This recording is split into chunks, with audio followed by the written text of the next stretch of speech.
तुम करो तो लीला, हम करें कैरेक्टर ढीला। ये कौन सा खेल है भाई? नीतीश जी जब भाजपा छोड़ करके मुख्यमंत्री बनते हैं तो यहाँ जंगल राज आ जाता है, और भाजपा के साथ जब मुख्यमंत्री रहते हैं तो राम राज हो जाता है। तब ये हिसाब क्यों नहीं मांगते हैं? आज से ठीक 11 महीना पहले अमित शाह जी नीतीश जी से क्यों नहीं हिसाब मांग रहे थे? फोटो सेशन पटना में नहीं हुआ था। फोटो सेशन उस दिन हुआ था जिस दिन पुलवामा हुआ था, और उस दिन अमित शाह जी के जो गुरुदेव हैं वो जिम कॉर्बेट में फोटो सेशन करा रहे थे। उसको फोटो सेशन कहा जाता है। 2024 में इनका खाता भी नहीं खुलेगा, ये मैं गंभीरतापूर्वक की बात कह रहा हूँ। बाकी इनको जो घबराहट में जो बड़बड़ाना है बड़बड़ाते रहेंगे, उससे कोई फर्क थोड़ी ना पड़ना है। केंद्रीय गृह मंत्री आज बिहार आए हैं और लखीसराय में हुंकार रैली को संबोधित किए हैं। इसके साथ साथ उन्होंने विपक्षी एकता के साथ कांग्रेस पर भी निशाना साधा है।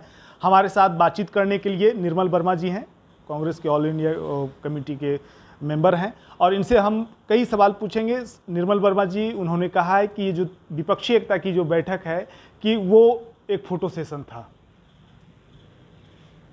आप हम लोगों से जवाब मांगने आए हैं अमित शाह जी के प्रश्नों का, उसके लिए मैं आपका धन्यवाद देता हूं। देखिए, घबराहट में आदमी कुछ भी बोलता है।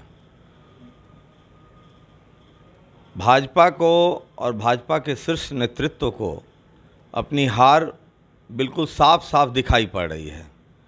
तो ऐसे स्थिति में जब इन लोगों ने पिछले 10 साल तक खूब आनंद किया है तो घबराहट तो होनी है, क्योंकि जब सत्ता नहीं रहेगी तो ये आनंद नहीं रहेगा। जो इन लोगों ने देश में स्थिति करके रखी हुई है, तो ऐसे हालत में तो इनको परेशान होना ज़रूरी है। और अमित शाह जी, अगर ये उनको लगता है फोटो सेशन, तो जो जिम कॉर्बेट में हो रहा था वो क्या था?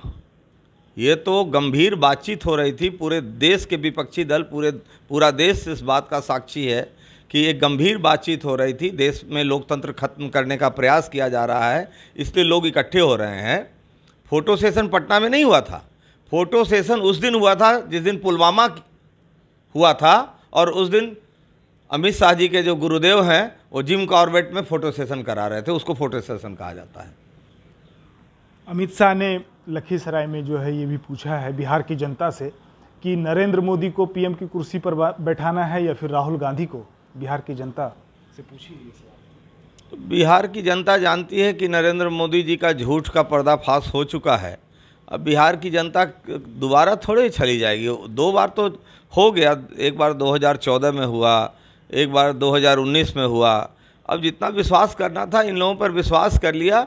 अब बिहार की जनता जानती है कि किसको प्रधानमंत्री बनाना है, किस पार्टी को, किस गठबंधन को समर्थन देना है। और मैं आज आपके चैनल के माध्यम से कहना चाहता हूं, 2024 में इनका खाता भी नहीं खुलेगा, ये मैं गंभीरतापूर्वक की बात कह रहा हूं। बाकी इनको जो घबराहट में जो बड़बड़ाना है बड़बड़ाते रहेंगे, उससे कोई फर्क थोड़ी ना पड़ना है।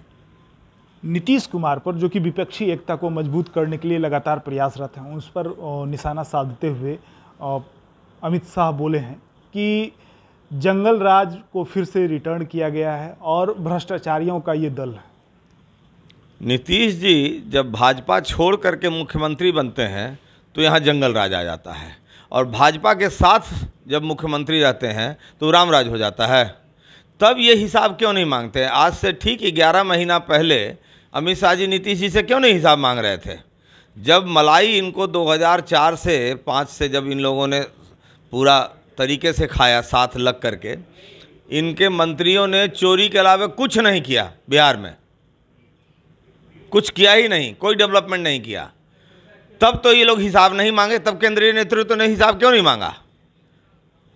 तो जब ये एक विडंबना है कि जब राजद के साथ या दूसरे विपक्षी दलों के साथ नीतीश बाबू सरकार चलाते हैं तो वो जंगल राज होता है। बदनाम करने के लिए कुछ तो चाहिए, और जब इनके साथ करते हैं तो वो राम राज हो जाता है। अब देखिए क्या मैंने, तुम करो तो लीला, हम करें कैरेक्टर ढीला। ये कौन सा खेल है भाई? यही ये लोग, इन लोगों का, ये जो मायावी लोग हैं, इसी फन के फनकार हैं ये लोग, कि ये जनता को गुमराह करने की पूरी कोशिश करते हैं। लेकिन अब जनता गुमराह होने वाली नहीं है देश की। कर्नाटक इस बात का गवाह है जनता अब इस देश की गुमराह नहीं होगी। नरेंद्र मोदी जी 100 से नीचे आ जाएंगे, 100 सीट के नीचे 2024 में आ जाएंगे। इन लोगों की तबीयत पूरी तरह से, जो अहंकार इनके मन में भरा हुआ है और जिस अहंकार में ये लोकतंत्र को पैरों तले कुचल रहे हैं, जो इन लोगों ने हमारी बच्चियों के साथ जो उस दिन हरकत किया है, जिस दिन ये इनका नए संसद भवन का उद्घाटन था, तो आप सोच सकते हैं कि क्या अहंकार है, क्या कैसा लोकतंत्र है, कैसा लोकतंत्र के मंदिर का उद्घाटन हो रहा था कि बच्चियों के सीने के ऊपर बूट रख के उनको कुचला जा रहा था। तो ये अहंकार का जवाब इनको जनता 2024 में दे देगी और ये 100 सीटों से नीचे में आउट होंगे। वो तो कह रहे हैं कि 2024 में केंद्र में फिर आएंगे और फिर 2025 में बिहार में आएंगे, पूरा दावा कर रहे हैं लोग। तो आप लोग क्या चाहते हैं कि वो आज ही हार मान लें? अरे उनको पता है कि वो हार रहे हैं, लेकिन आदमी ऐसे मानता नहीं ना है। वो तो रिजल्ट जब मई 2024 में आएगा तब वो हार मानेंगे। अभी कैसे हार मान लेंगे? अभी तो उनको कुछ ना कुछ तो कहना ही पड़ेगा ना। आज अगर कहेंगे तो आज ही मोदी जी उनको निकाल देंगे, तो उनकी भी अपनी बेचारे की मजबूरी है। वो कैसे कह दें? बिहार आके क्या कहेंगे कि हम हार रहे हैं, हमने झूठ बोला था, हमने जुमलेबाजी की थी, ठीक है ना, हमने देश को गलत दिशा में झोंक दिया था। तो ये तो उनकी मजबूरी है, वो तो कहना ही कहना है। लेकिन उनको पता है, अमित शाह जी समझदार आदमी हैं, उनको पता है कि वो हार रहे हैं और बुरी तरह हार रहे हैं और अगले 50 साल तक देश में भाजपा नहीं आएगी, ये मैं आपको कह रहा हूँ। तो अमित शाह आज लखीसराय में हुंकार रैली को संबोधित कर रहे थे। उस दौरान कई आरोप विपक्षियों पर लगाए हैं और इसके साथ साथ हम अभी बातचीत कर रहे थे निर्मल वर्मा से कि अगर आरोप इन पर लगा है तो वो कहां तक खंडन करते हैं, और राहुल गांधी की जहां तक प्रधानमंत्री बनने की बात है तो वो विपक्षी एकता ही तय करेगी कि वो प्रधानमंत्री के उम्मीदवार होंगे या नहीं। 2024 में और 2025 में कितनी मजबूती से कांग्रेस मैदान में आएगी, ये आने वाले समय में ही पता चलेगा। तो इसी तरह के अपडेट्स के लिए बने रहें एक न्यूज़ 24 के साथ। कैमरामैन विष्णु के साथ मैं विपुल, पटना।